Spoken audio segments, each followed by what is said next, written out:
This is Marcus Corval, and we're here with the still reigning 155 champion in Strikeforce, Gilbert Melendez. It looked very one-sided during the fight. The scorecard said as well, but it does look like it hit you a little bit. Yeah, I mean, you know, I know how to take a punch. You know, I block with my forehead. You know what I mean? You know, you get hit here is when you're in trouble. You know, you get hit here. You know, it's part of the game. You know what I mean? And he hit me, and he did pretty good. He's a long guy. I'm trying to get in there and play the game, and he has long arms. You know what I mean? But sometimes you got to sacrifice your forehead a little bit to get in there. And I'm sure he's mangled up a little too, but I feel great. My head doesn't hurt. You know, a couple times when I fought before, like you're like, oh, my head hurts. Like I'm really coherent right now. I feel like it was good. The only thing that's bothering me is my ankle. He checked some kicks, and it got some swelling there. Many felt before the fight that he might have been a better striker than you.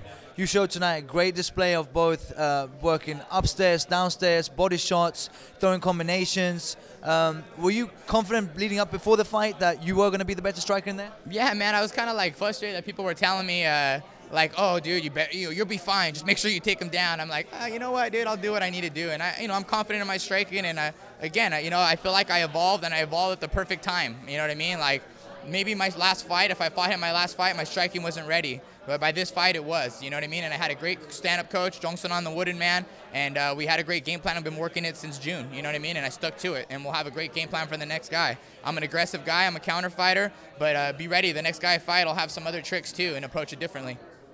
Yeah, of course. Sorry. You do serve pizza. Are you gonna get drunk tonight? You know what, man? I feel I just like my freaking foot is bothering me and it's killing my thing. But we'll see. Yeah, I'll probably get drunk. It's gonna take the pain away. Yeah, exactly. Let's talk a little bit about your opponent. You made it look easy in there, but it's not easy. Like you said before, he's a very, very talented fighter.